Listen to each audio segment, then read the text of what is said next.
सँगै देशभर देउसी भैलोको रौनक। बुधबार कुकुरको पूजा गरियो। बिहीबार धन धान्यकी देवी लक्ष्मीको पूजा आराधना गरिने।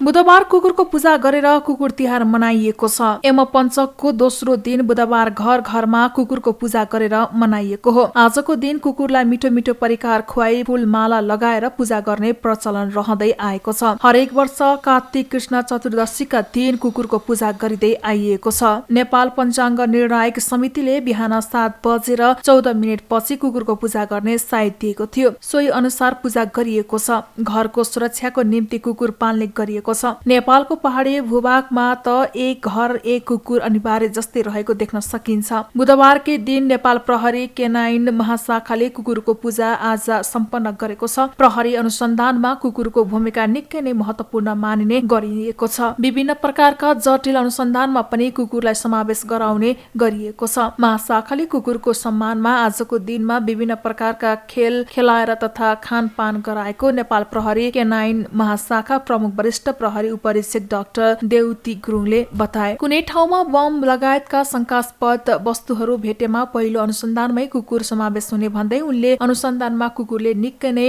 सघाउने गरेको उल्लेख गरे। कुनै घटना हुन साथ सर्वसाधारणले समेत अनुसन्धानमा कुकुरलाई समावेश गराउन माग गर्ने गरेको उनले बताए। वर्षैभरि हामी चाहिँ विभिन्न किसिमको तालिमहरूमा व्यस्त हुन्छौँ हैन, कुकुरलाई प्र्याक्टिस गर्छौँ, तालिम दिन्छौँ, विभिन्न किसिमको घटनाहरूमा हामी चाहिँ गइरहेको हुन्छौँ। यसरी चाहिँ 365 दिन नै हामी खटिँदाखेरि वर्षमा एक दिन चाहिँ कुकुर तिहारको दिनमा चाहिँ हामी यसरी चाहिँ विभिन्न क्रियाकलापद्वारा चाहिँ मनाइरहेका छौँ र कुकुरलाई चाहिँ केही खाना दिएर टिका लाएर माला लगाएर मनाउन पाउँदाखेरि खुसी लाग्छ। यसरी नै हामी मनाउँछौँ। सुरक्षामा कुकुरको चुनौती रहेको नै छ, किनभने जस्तो कुनै ठाउँमा बम छ भने जस्तो कि हल्ला आउँछ अथवा सूचना प्राप्त भयो भने सबैभन्दा अगाडि पुग्ने हामी कुकुर नै हो, कुकुर सहितको टिम। किनभने कुकुरले गएर इन्डिकेट गर्छ अथवा नगरेपछि मात्रै नै त्यसपछि अर्को सुरक्षा निकाय चाहिँ त्यसमा इन्टरभेन्सन गर्न पुग्छ। त्यही कारणले हामी लामो लिस्ट राखेर सर्वप्रथम अगाडिमा फ्रन्ट लाइनमा जाने चाहिँ हामी कुकुर सहितको ह्यान्डलर नै हो। आफूहरूलाई सघाउने कुकुरहरूको पूजा गर्न पाउँदा खुसी लागेको अनुभूति उनले व्यक्त गरे। महाशाखाका कुकुरहरूले हात हतियार तथा विस्फोटक पदार्थ, लागु औषध खोजी तथा उद्धार र ट्र्याकको अनुसन्धान गर्ने काम गरिरहेको जनाइएको छ। नेपाल प्रहरीसँग अनुसन्धानमा सघाउने 8 प्रजातिका कुकुरहरू रहेको बताइएको छ। चीनद्वारा नेपाललाई थप 16 लाख डोज कोभिड विरुद्धको खोप उपलब्ध, निरन्तर सहयोग गर्ने चीनको प्रतिबद्धता। चीनले नेपाललाई अनुदान सहायता स्वरूप थप 16 लाख डोज कोभिड विरुद्धको खोप उपलब्ध गराएको छ। बुधबार स्वास्थ्य तथा जनसङ्ख्या मन्त्रालयमा एक कार्यक्रमका बीच चीनिया राजदूत हौ यान्छीले स्वास्थ्य तथा जनसङ्ख्या मन्त्री विरोध खतिवडालाई सो खोप हस्तान्तरण गर्नु भएको हो। कार्यक्रममा बोल्दै स्वास्थ्य तथा जनसङ्ख्या मन्त्री खतिवडाले चीन सरकारले चालु आर्थिक वर्षभित्र सबै नेपालीलाई खोप दिइसक्ने योजना पूरा गराउन सहयोग स्वरूप कोभिड विरुद्धको खोप उपलब्ध गराउँदै आएकोमा आभार व्यक्त गरे। उनले त्यस अवसरमा हालसम्म चीन सरकारले नेपाललाई 34 लाख सो खोप अनुदान सहायताको रूपमा उपलब्ध गराएको पनि जानकारी दिए। महत्त्वपूर्ण 16 लाख डोज खोप अनुदान स्वरूप प्राप्त गरेका छौँ। यस सहायताका लागि मेरो व्यक्तिगत तथा स्वास्थ्य तथा जनसङ्ख्या मन्त्रालयको तर्फबाट चीन सरकार, महामहिमज्यू तथा समग्र राजदूतावास परिवारलाई धन्यवाद दिन चाहन्छु। सम्पूर्ण लक्षित जनसङ्ख्यालाई यस वर्षभित्रै कोभिड-19 विरुद्धको खोप लगाइसक्ने लक्ष्य अनुरूप नेपालले कार्य गरिरहँदा चीन सरकारबाट प्राप्त सहयोग तथा सहजीकरण अत्यन्त सहयोग सिद्ध रहेको स्मरण गर्न चाहन्छु। उता चिनिया राजदूत यान्छीले नेपाल सरकारको कोभिड विरुद्धको अभियानमा साथ दिन चीन सरकारले आवश्यक सहयोग गर्न पाएकोमा खुसी व्यक्त गरिन्। उहाँले 2 दिनपछि चिनिया सेनाले नेपाली सेनालाई 3 लाख डोज कोभिड विरुद्धको खोप उपलब्ध गराउने जानकारी समेत दिइन्। चिनिया सेनाले नेपाली सेनालाई पनि 3 लाखको साइनोफार्म को खोप अनि अरू केही मेडिकल मटेरियल्सहरू अनुदान पनि गर्नेछ। ती सामानहरू अब 2 दिनपछि 5 तारिकमा पनि काठमाडौँमा आउनेछ। मसँग विश्वास छ यी खोपहरू नेपालको खोप अभियान योजनालाई अगाडि बढाउने र नेपालको आर्थिक समाज फेरि ट्र्याकमा फर्कनका लागि सहयोगी हुनेछ। राजदूत यान्सीले कोभिड निर्मूल गरी नेपालको सामाजिक आर्थिक क्षेत्रलाई सहज बनाउन चीन सरकारले सकेको योगदान पुर्याउने प्रतिबद्धता समेत व्यक्त गरिन्। स्वास्थ्य मन्त्री खतिवड़ाले चीन सरकारले नेपालमा कोभिड नियन्त्रणका लागि हालसम्म स्वास्थ्य सहायता सामग्रीहरू पनि अनुदान सहायता स्वरूप उपलब्ध गराउँदै आएको भन्दै धन्यवाद व्यक्त गरे। उनले नेपालले हालसम्म चीनबाट खरिद प्रक्रिया मार्फत 1 करोड कोभिड विरुद्धको खोप ल्याइसकेको पनि बताए। तिहार मनाउन गाउँ फर्किनेहरूलाई धमाधम कोरोना विरुद्धको खोप लगाउन सुरु गरिएको छ। सरकारले तिहार तथा छठ मनाउन काठमाडौँ उपत्यकाबाट गाउँ फर्किने नागरिकहरूलाई उपत्यकाका विभिन्न स्थानहरूबाट कोरोना विरुद्धको खोप लगाइएको हो। स्वास्थ्य तथा जनसङ्ख्या मन्त्रालयका अनुसार तिहार र छठ मनाउन गाउँ फर्किनेहरूलाई काठमाडौँ उपत्यकाको बल्खु, कोटेश्वर, गङ्गबु र कलङ्की चोकमा कोरोना विरुद्धको खोप अभियान सञ्चालन भइरहेको छ। आम नागरिकलाई कोरोना विरुद्धको खोप लगाउन दिएको खबर सञ्चार माध्यम बाट सुनेपछि कोरोना विरुद्धको खोप लगाउन आएको सर्वसाधारणहरूले बताएका छन्। सर्वसाधारणहरूले सरकारले गरेको यो कार्यक्रम उचित रहेको प्रतिक्रिया दिएका छन्। उनीहरूले कोरोना विरुद्धको खोप लगाउन पाउँदा आफूले सुरक्षित महसुस गरेको बताए। पहिला चाहिँ वडामा गएको थिएन, म अहिले यहाँ हस्पिटलबाट अनि हस्पिटलमा सोधेको नि पाएन, पत्रिकाबाट थाहा पाएर चाहिँ यहाँ बल्खु आएको। अहिले राम्रो लागिरहेछ, अब सुरक्षित भयो होइन, यसरी लाग्यो। राम्रो छ, एकदम उचित काम हो। मैले योभन्दा पहिला खोप लगाइसकेको छ, यो सेकेन्ड डोज हो। अनि अहिले यो खोप हिजो न्युजमा सुने, मलाई एकदमै खुसी लाग्यो। राम्रो काम हो यो। अहिले तिहारमा घर जानुपर्ने भएको हुनाले लगाएर जाँदा सुरक्षित भइएला भनेर लाउन आएको। अहिलेसम्म भित्रै बसेर एकदम गाह्रो भइरहेको थियो, कहीँ हिँड्न पनि नपाउने। खुसी लाग्यो। म एकदमै धन्यवाद दिन चाहन्छु हाम्रो जस्तो सरकारले हामी गरिब जनताहरूको लागि खोप ल्याएर राम्रो काम गर्यो। मन्त्रालयका अनुसार 2 दिनसम्म सञ्चालन हुने खोप अभियान बिहान 7 बजेदेखि बेलुका 4 बजेसम्म हुनेछ। मङ्गलबारबाट सुरु भएको खोप अभियान नागरिकले आफ्नो परिचय पत्र देखाएर लगाउन सक्नेछन्। कोपमा जलवायु परिवर्तन मुद्दा विश्वले गम्भीरतापूर्वक लिएको नेपाली प्रतिनिधिको भनाई। भारतको घोषणाको फाइदा नेपाललाई एमाले पराजित गर्ने दाबी।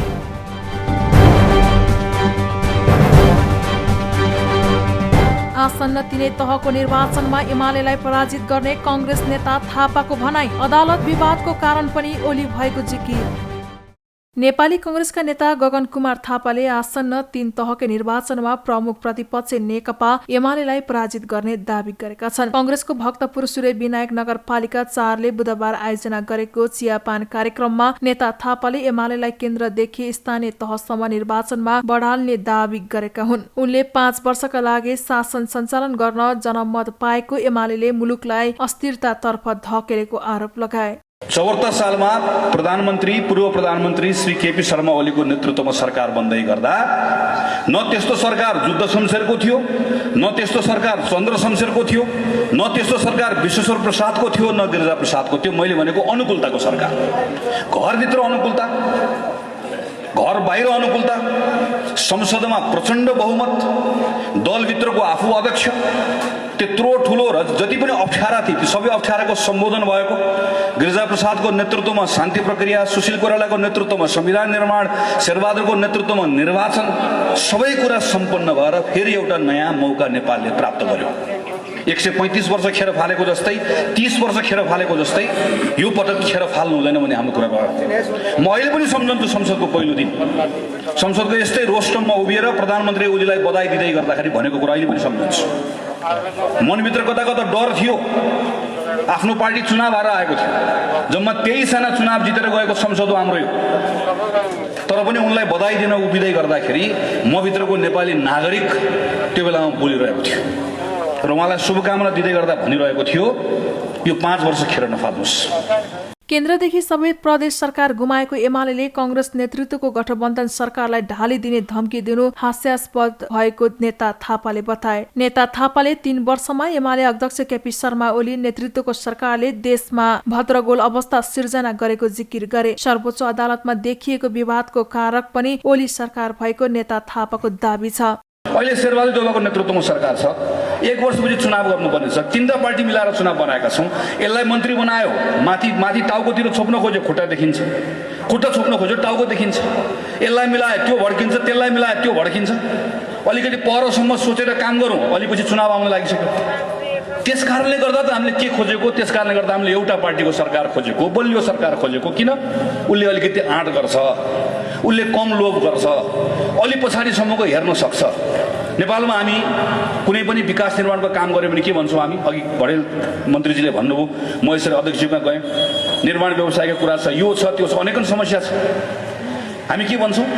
हाम्रो कर्मचारी तन्त्रमा समस्या छ भनेर भन्छौँ। प्रधानमन्त्री ओलीले 74 सालमा त्यो मौका पाउनुभएको थियो नि त। कर्मचारी तन्त्रमा समस्या छ भनेपछि 5 वर्षलाई बलियो आएको प्रधानमन्त्रीले के गर्छ? त्यो कर्मचारी तन्त्रको समस्याको सम्बोधन गर्छ, त्यसले हल गर्छ। एमाले सरकारले राज्यका सबै ठाउँमा पछिल्ला 3 वर्षमा भद्रगोल अवस्था सिर्जना गरिदिएको थापाले बताए। उनले एमाले पार्टी नभई ओली कम्पनी लिमिटेड भएको आरोप लगाए। आगामी चुनावमा नेकपा एमालेलाई कुचो लगाएर बढाल्ने र बढाल्दा कुना काप्चामा धुलो अड्कियो भनेर भ्याकुम लगाउने थापाले बताए।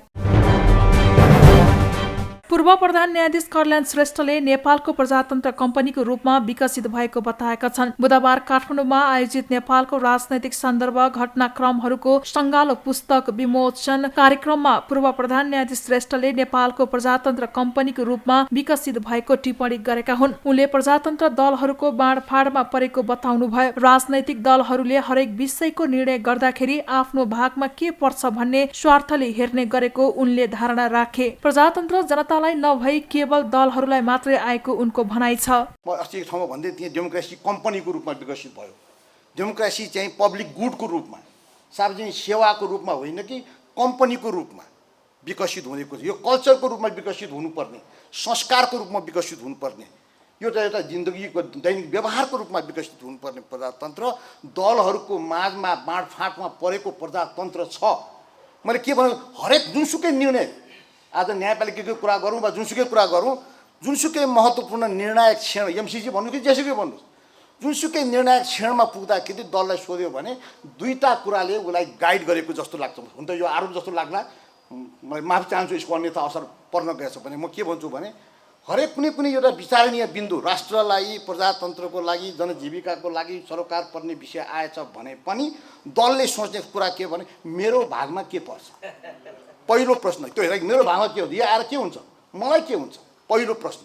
अनि कदाचित त्यो कार्यान्वयन भएन, त्यसलाई वास्ता गरिएन र त्यो चाहिँ त्यसै तिरोहित भएर गएछ भने मेरो बाउको के जान्छ। पूर्व प्रधान न्यायाधीश श्रेष्ठले राजनैतिक दलहरूले जनतालाई तर्साउँदै हिँडेको बताए। राजनैतिक दलहरूले जनतामाथि आफ्नो आधिपत्य जमाउनका लागि धर्काउने र तर्साउने गरेको उनले बताए। राजनैतिक दलहरूको यस्ता गलत प्रविधिका कारण नै प्रजातन्त्रले सही दिशा बोध गर्न नसकेको उनले बताए। दल हुनु आफै प्रजातन्त्रको द्योतक होइन।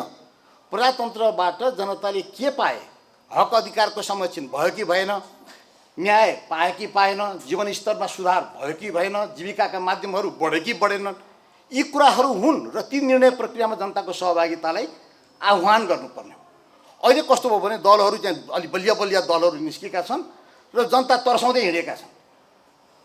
दलहरू, नेताहरू जनता थर्काउने र जनतामाथि आधिपत्य मेरो छ भन्ने, जनता वस्तु होइनन्, स्वामित्व ग्रहण गर्ने दलका स्वामित्वभित्रका रैतीहरू होइनन्।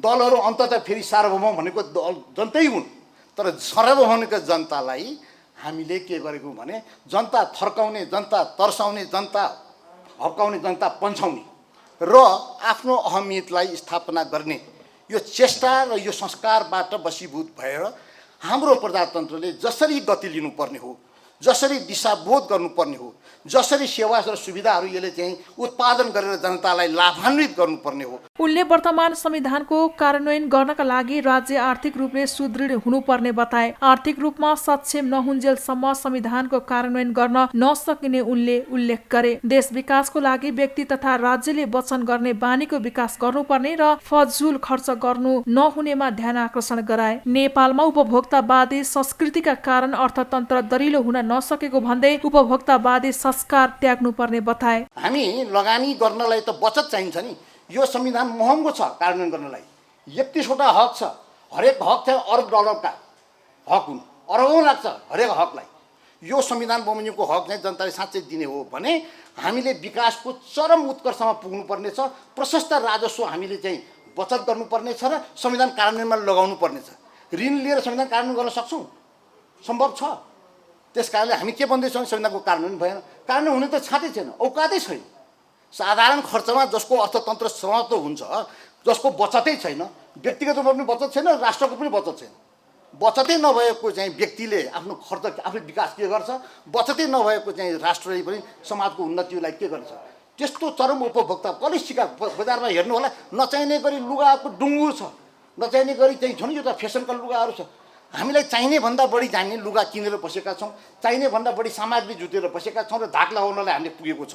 श्रेष्ठले एक टेलिभिजन कार्यक्रममा प्रधान न्यायाधीश चोरेन्द्र शमशेर जबराले आफूलाई विवेक नभएको मान्छे भनेको तर्क इङ्कित गर्दै पूर्व प्रधान न्यायाधीश श्रेष्ठले आफ्नो विवेकबारे आफूले दाबी नगर्ने बताए। आफूले गरेका निर्णयहरूमा कति विवेक पुगेनन् भन्ने विषय जनताको माझमा रहेको भन्दै जनताले नै निर्णय गर्न सक्ने बताए। एकीकृत समाजवादी पार्टी अवैध भएको एमालेको दावी, आगामी महाधिवेशनमा निम्ता नदिने प्रचार विभाग प्रमुख भट्टराईको भनाई। प्रमुख प्रतिपक्षी दल नेकपा एमालेका प्रचार विभाग प्रमुख योगेश भट्टराईले नेकपा एकीकृत समाजवादी पार्टीलाई अवैध सम्बन्धबाट जन्मिएको पार्टीको संज्ञा दिएका छन्। बुधबार काठमाडौँमा आयोजित पत्रकार सम्मेलनमा बोल्दै विभाग प्रमुख भट्टराईले नेकपा एकीकृत समाजवादीलाई अवैध सम्बन्धबाट जन्मिएको पार्टीको संज्ञा दिएका हुन्। उनले चितवनमा हुने पार्टीको 10औं राष्ट्रिय महाधिवेशनमा प्रमुख राजनैतिक दलहरूलाई मात्र बोलाउने बताउँदै अवैध सम्बन्ध र गर्भधारणाबाट जन्मिएको एकीकृत समाजवादी पार्टीलाई बोलाइरहनु नपर्ने बताए। उनले नेकपा एकीकृत समाजवादी पार्टीलाई पहिचान र ठेगाना नभएको टिप्पणी गरे। अब जहाँसम्म प्रमुख राजनीतिक दलहरूलाई निमन्त्रणा दिने क्रममा एकीकृत समाजवादीको नाम पनि पत्रकार साथीले लिनुभएको छ। प्रमुख राजनीतिक दलहरूलाई हामीले यसमा आमन्त्रण गर्छौँ, नेपालका प्रमुख राजनीतिक दलहरू। अब प्रमुख राजनीतिक दलहरूको पहिचान स्पष्ट छ, ठेगाना स्पष्ट छ। कतिपय राजनीतिक दलहरूको पहिचान र ठेगाना स्पष्ट छैन, पत्राचार गर्ने ठाउँहरू पनि स्पष्ट छैन, पत्राचार गर्नुपर्ने पहिचानहरू पनि भएको छैन। कुनै अवैध सम्बन्धहरूबाट बनेका, अवैध गर्भधारणबाट बनेका पार्टीहरू छन्। अब त्यस्ता पार्टीहरूलाई महाधिवेशनमा बोलाइरहनुपर्छ जस्तो मलाई लाग्दैन। पहिचान र ठेगाना स्पष्ट भएका प्रमुख राजनीतिक दलहरू यो महाधिवेशनमा भाग लिनेछन्।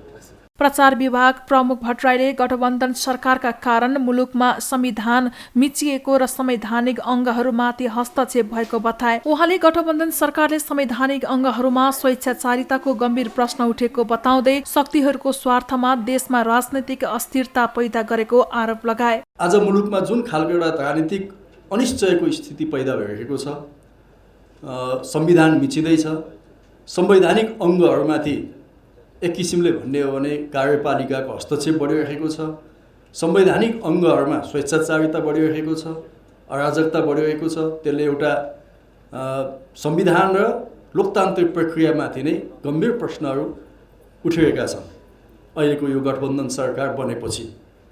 यस्तो स्थितिमा मुलुकलाई सधैँ राख्नु हुँदैन, किनकि हामीले 72 सालमा संविधान निर्माणसँगै जुन 3 तहको चुनाव गऱ्यौँ र नेकपा एमालेको नेतृत्वको सरकारले संविधान अनुरूपका थुप्रै कानुनहरू बनायो। संविधान अनुरूप नभएका कानुनहरू खारेज भए। प्रदेशलाई हामीले स्थापित गऱ्यौँ, स्थानीय तहलाई स्थापित गऱ्यौँ र सङ्घीयतालाई स्थापित गर्ने काम अगाडि बढायौँ र एउटा लोकतान्त्रिक स्थायित्वतिर मुलुकलाई अगाडि बढाइरहेको अवस्थामा आज बनिएको गठबन्धनले यो प्रक्रियालाई भत्काइरहेको छ र एउटा आशलाग्दो अवस्था नेपालमा सिर्जना भएकोमा फेरि पनि एउटा पुरानै एउटा असंसदीय, अलोकतान्त्रिक र स्वेच्छाचारी शासन मार्फत राजनीतिक अस्थिरतातिर मुलुकलाई धकेल्ने प्रयत्न भइरहेको छ शक्तिहरूको स्वार्थमा। प्रचार विभाग प्रमुख भट्टराईले 10औं राष्ट्रिय महाधिवेशन ऐतिहासिक र भव्य हुने बताउँदै उक्त महाधिवेशनमा विधान महाधिवेशन भएको 2 महिनामा भएका ठूला राजनैतिक घटनाहरूको बारेमा पनि पार्टीले स्पष्ट धारणा राख्ने बताए। नेकपा एमाले झापा काठमाडौँ सम्पर्क मञ्चले देउसी भैलो तथा शुभकामना आदान प्रदान कार्यक्रम सम्पन्न गरेको छ। बुधबार सम्पर्क मञ्चको आयोजनामा काठमाडौँ नयाँ बानेश्वर स्थित अर्पण ब्याङ्क्वेटमा देउसी भैलो तथा शुभकामना आदान प्रदान कार्यक्रम गरिएको हो। कार्यक्रममा झापाबाट काठमाडौँ आई बसेका एमालेका नेता कार्यकर्ताहरूको उपस्थिति रहेको थियो। कलाकारहरूले गीत सङ्गीतका साथसाथै नृत्य र हास्य व्यङ्ग्य समेत प्रस्तुत गरेर कार्यक्रमलाई रमाइलो बनाएका थिए।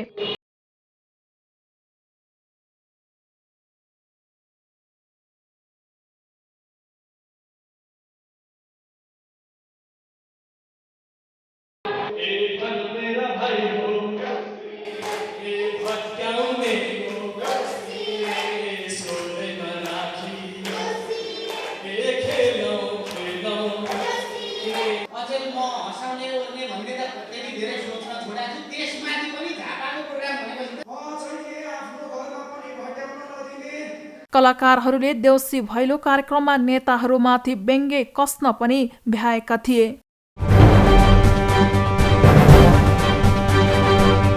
परीक्षा उत्तीर्ण गरेका सेवाग्राहीले 1 वर्ष बित्दा समेत स्मार्ट लाइसेन्स पाएनन्। लाइसेन्स आउन अझै 2 महिना लाग्ने।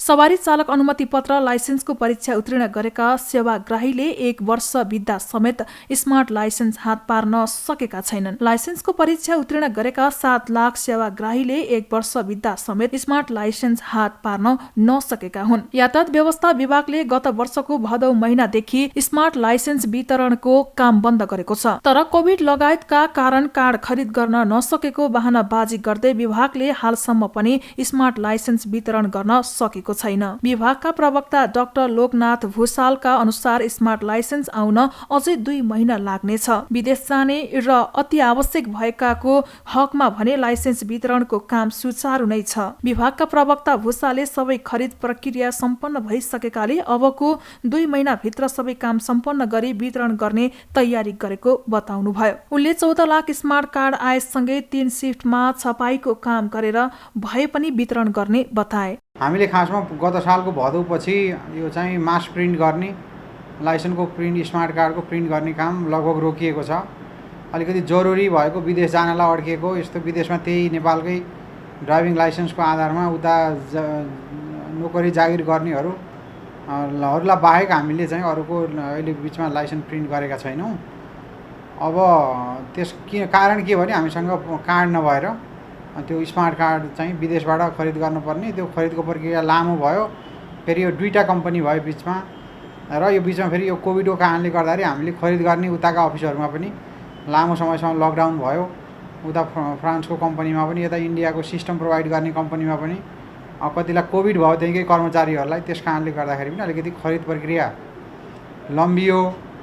त्यो लम्बिएको कारणले गर्दाखेरि अलिकति ढिला हुन गयो। विभागले 2 महिना अघि पनि 1-2 महिनाभित्रै वितरण गर्ने तयारी गरेको बताएको थियो। विभागले हाल लाइसेन्सको परीक्षा उत्तीर्ण गरेका र नवीकरणका लागि आवेदन दिएका चालकलाई अस्थायी रूपमा 1 वर्ष अवधिको परीक्षणकालीन लाइसेन्स वितरण गर्दै आएको छ।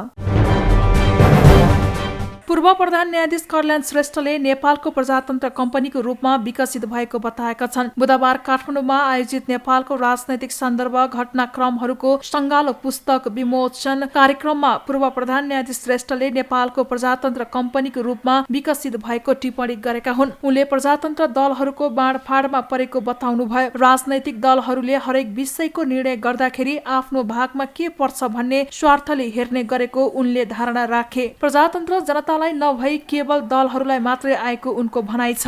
म अस्ति एक ठाउँमा भन्दै थिएँ, डेमोक्रेसी कम्पनीको रूपमा विकसित भयो।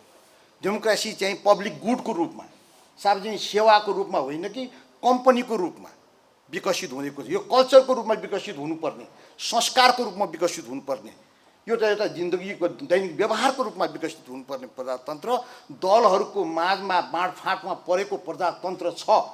मैले के भन्नु, हरेक जुनसुकै निर्णय, आज न्यायपालिकाको कुरा गरौँ वा जुनसुकै कुरा गरौँ, जुनसुकै महत्त्वपूर्ण निर्णायक क्षण, एमसिसी भन्नु कि जेसुकै भन्नुहोस्, जुनसुकै निर्णायक क्षणमा पुग्दाखेरि दललाई सोध्यो भने 2टा कुराले उसलाई गाइड गरेको जस्तो लाग्छ। हुन त यो आरोप जस्तो लाग्ला, म माफी चाहन्छु, यसको अन्यथा असर पर्न गएछ भने म के भन्छु भने हरेक कुनै एउटा विचारणीय बिन्दु राष्ट्रलाई, प्रजातन्त्रको लागि, जनजीविकाको लागि सरोकार पर्ने विषय आएछ भने पनि दलले सोच्ने कुरा के भने मेरो भागमा के पर्छ।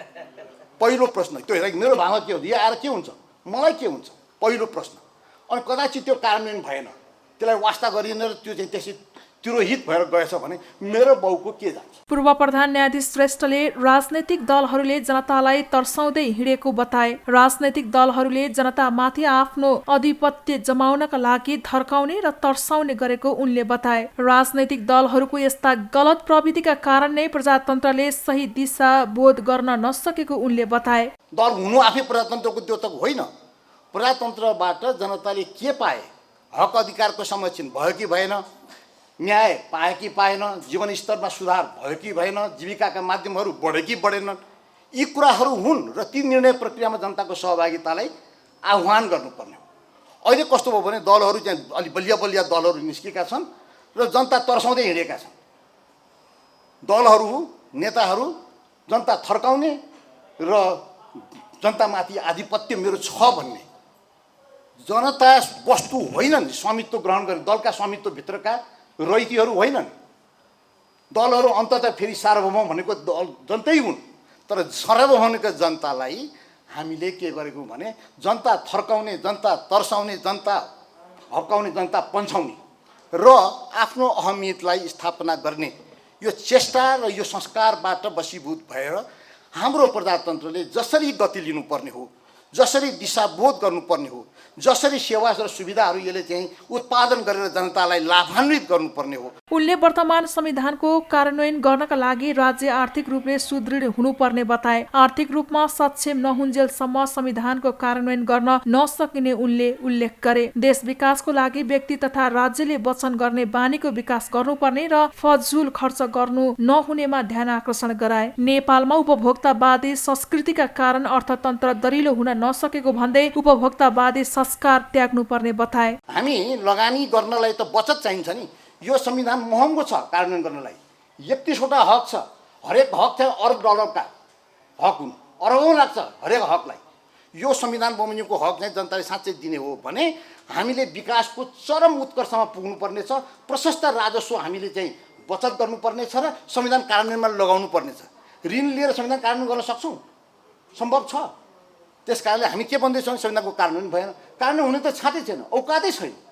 साधारण खर्चमा जसको अर्थतन्त्र समाप्त हुन्छ, जसको बचतै छैन, व्यक्तिगत रूपमा पनि बचत छैन, राष्ट्रको पनि बचत छैन। बचतै नभएको चाहिँ व्यक्तिले आफ्नो खर्च, आफ्नो विकास के गर्छ, बचतै नभएको चाहिँ राष्ट्रले पनि समाजको उन्नतिलाई के गर्छ। त्यस्तो चरम उपभोक्ता पलिसीका बजारमा हेर्नु होला, नचाहिने गरी लुगाको डुङ्गुर छ, नचाहिने गरी चाहिँ छन्, यो त फेसनका लुगाहरू छ। हामीलाई चाहिने भन्दा बढी चाहिने लुगा किनेर बसेका छौँ, चाहिने भन्दा बढी सामग्री जुटेर बसेका छौँ र धाक लगाउनलाई हामीले पुगेको छ। श्रेष्ठले एक टेलिभिजन कार्यक्रममा प्रधान न्यायाधीश चोरेन्द्र शमशेर जबराले आफूलाई विवेक नभएको मान्छे भनेको तर्क इङ्कित गर्दै पूर्व प्रधान न्यायाधीश श्रेष्ठले आफ्नो विवेक बारे आफूले दाबी नगर्ने बताए। आफूले गरेका निर्णयहरूमा कति विवेक पुगे पुगेनन् भन्ने विषय जनताको माझमा रहेको भन्दै जनताले नै निर्णय गर्न सक्ने बताए। र गौतम बुद्ध अन्तर्राष्ट्रिय विमानस्थलमा अबको 5 महिनामा अन्तर्राष्ट्रिय उडान हुने, 1 महिनामा परीक्षण उडानको तयारी।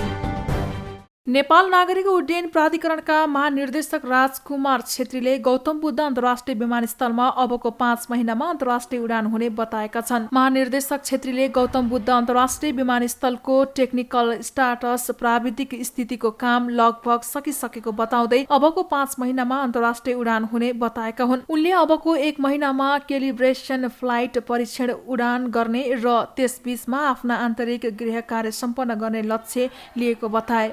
निर्देशक छेत्रीले नाकाबन्दी, भूकम्प, आन्तरिक गृह कार्यमा ठेकेदारले पैसाको जोहो गर्न नसक्नु, स्थानीय निकायसँगको समन्वय गर्न नसक्नु, कोभिड-19 क्यालिब्रेसन फ्लाइट हामीसँग नभएर विदेशीलाई पैसा तिरे पनि गुहार्नु पर्ने कारणले ढिलो भएको बताए। उनले एरोथाईले पहिलेको सहमति अनुसार नै परीक्षण उडान गरिदिने भएको जानकारी दिँदै अब सस्तो र राम्रो कम्पनीलाई छानेर परीक्षण उडान भर्ने बताए। अबको 1 महिनाभित्र हामीले क्यालिब्रेसन फ्लाइट कम्प्लिट गर्छौँ र क्यालिब्रेसन फ्लाइट कम्प्लिट गरेको 3 महिनाभित्र टेस्ट फ्लाइट, हाम्रो आन्तरिक गृह कार्य गरेर र त्यो बिचमा हामीले अन्तर्राष्ट्रिय विमान के अरे वायु सेवालाई तपाईँहरू इन्ट्रेस्टेड हुनुहुन्छ भने तपाईँहरूको सेड्युल हामीलाई दिनुहोस्, we are ready for operation भनेर हामी आह्वान गर्छौँ। भनेपछि जति नै ढिलो हामीले गऱ्यौँ भने पनि अबको 5 महिनामा गौतम बुद्ध अन्तर्राष्ट्रिय विमान सञ्चालनमा आउँछ। कतिवटा एयरलाइन्स आउँछ त्यो पछिको कुरा हो, तर वी विल बी रेडी।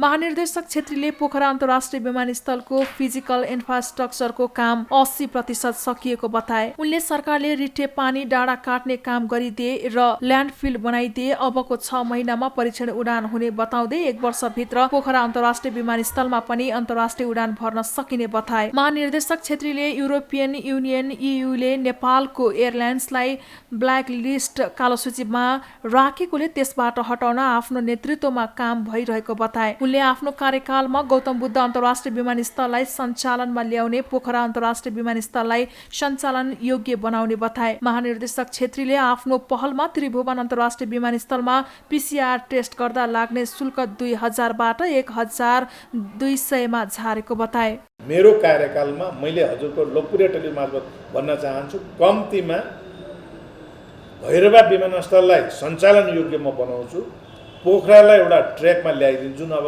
गइराखेका छन् विगतका साथीहरूले मेरो टिमले गरि नै राख्नु भएको छ, ल्याइदिन्छु। र अर्को एउटा तपाईँलाई खुसी खबर सुनाऊ, मान्य मन्त्रीज्यूको निर्देशनमा मैले एयरपोर्टमा जुन PCRमा 2000 लिएको थियो 2 दिनमा हामीले 1200मा झार्यौँ। यसलाई प्लिज कभर गरिदिनुहोस्, कभरेज दिनुहोस्। 1200मा झारेर हिजो म जाँदाखेरि मलाई 2 जना चाहिँ लेबरहरूले मलाई अँगालो मार्नुभयो। उहाँले सुन्नु भएछ म DG भनेर, मलाई थाहा थिएन।